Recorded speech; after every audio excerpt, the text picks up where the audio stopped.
Hello wrestling fans, the Wrestling Wizard here and welcome to another video. And in this video we're going to break down the latest Bray Wyatt Cryptic promo and of course that Uncle Howdy full-on mask reveal. But before we get into that, as always, be really appreciative if you can like the video, share the video and even better, subscribe if you're new. So what did we see this week? Well, we're not going to go down any rabbit holes. We're not going to go full-on rambling rabbit. R.I.P. you legend. We're going to get to the point and try and break down the overall picture here. First of all, let's start off with the promo that we saw Bray cut. Now, Bray came into the ring and it was similar to what we've seen the last few weeks, where he's confessing his sins in a way, admitting that he's done bad things in the past, that he feels better now, that this is the real him, that he promises to entertain us. But at the same time, if he does bad things, it's not really on him, is it? It's on us. The blood is on our hands. And it's really, really clever because you've got this whole, Bray showing his emotional side, the real him. He's sort of pandering to us fans a little bit. In a way, in a dime, he could flip on us and go, if I'm going to do bad things, that's down to you. I didn't want to come back, so the blood is on your hands. And I love that dynamic. And in many ways, he's still not recognizing the full extent of what he's done in the past. He isn't. He's showing disregard for others, similar to what we saw in the psychological report last week. He's not fully healed. There's two sides to Bray Wyatt. It's as simple as that. And these ghost entities, these masks, are calling him out. The fact that he mentioned that he doesn't hide behind a mask. Well, those inner demons know that he still does, and knows that he's still got these problems, and he could go to the darker side once more. And that's when, of course, we saw this Uncle Howdy reveal. This full-on mask. This is creepy as heck. I got Kane vibes, Aleister Black vibes, some sort of creepy Hollywood mask of the past, all wrapped into one. I noticed straight away that there was this tear. There was like an upside down cross, and that was a throwback to last week when he was talking about lying to the ones he loves, and then that flashed up. So could this be an actual ghost of one of Bray Wyatt's former friends that passed away? Luke Harper or JR, his close friend. Like, is he using this darker side, using those vulnerabilities, that emotional side against Bray Wyatt? Now, in terms of who was playing that version that we saw, the ghost, he called himself the ghost of the man who sold the world. So this is another one of Bray's inner demons. I don't think this is going to be an actual moving forward gimmick that you're going to see in the ring or anything like that. I think it was just the ghost version of the actual Uncle Howdy that potentially we saw last week. That is definitely Bray in the mask playing that ghost version, and he can get away with that, can't we? Because we're not truly going to know who that was under a full-on mask like that. There's no way. Last week, of course, we saw a different version of this version of Uncle Howdy that just said Howdy. The lips didn't move, but there was a reveal around the lips, around the moustache and the chin area. That would seem like a version that you could potentially have wrestle in the ring.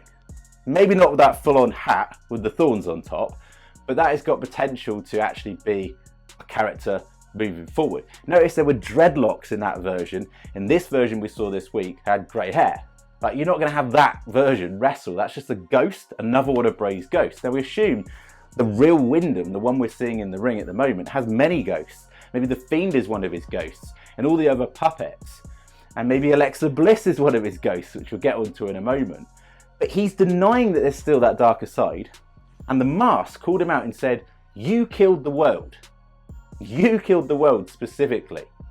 You sent him away. You sent the Fiend away. You are the reason why. You are weak. You are a shell of what you once were, he said, to this version we saw in the ring of Bray. And I thought it was really interesting when he said, they are the reason why you're the shell of the man you used to be. Or along those lines. They. Just as it said they, it flashed to a set of female eyes. It looked like a set of female eyes. Now, I think that was parallel to Alexa Bliss. It's got to be. The two people that killed the world were the darkest side of Bray Wyatt, the one that Bray's trying to fight and ignore at the moment, and Alexa Bliss. And Bray broke out of there.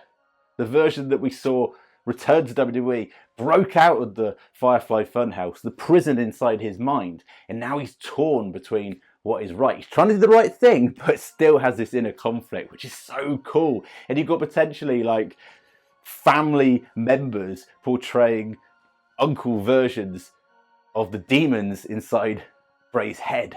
And how cool is that? Now, we don't actually know officially who Uncle Howdy is at this point. We did do a video on that and we went through that in loads of detail in our last video.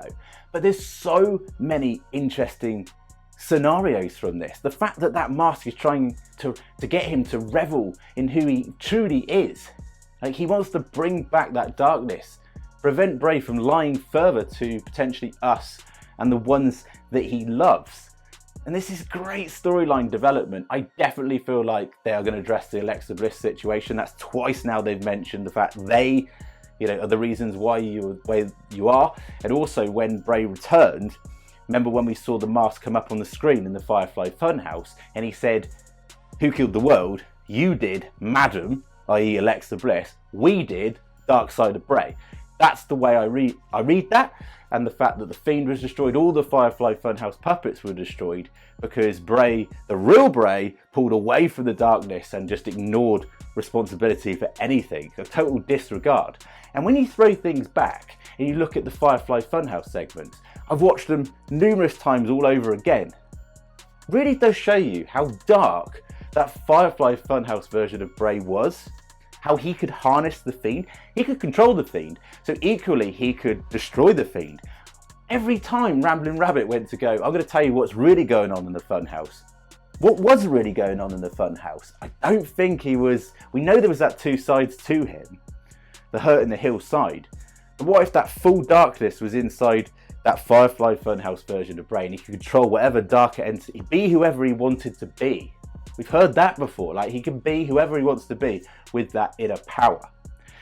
And in terms of storyline progression moving forward, it's going to be a slow build. Those that are saying they want answers after 3 weeks is a little bit crazy because this is Bray Wyatt, this is slow build storytelling. This is what Triple H does best as well. I think we're going to get some form of huge reveal at Survivor Series War Games. And I do honestly believe somewhere down the line that Roman and Bray are going to butt heads. I don't want it to be rushed. I don't want it to be title related just yet. But what if Bray cost, things come in full circle, Roman the title at Mania or something like that? That would be crazy. I'm happy for them to hold off on that. I'm happy for an indirect rivalry with, say, a new Wyatt'S 6 potentially versus the Bloodline. I'd love that. But how is that dynamic going to work when Bray at the moment is battling himself?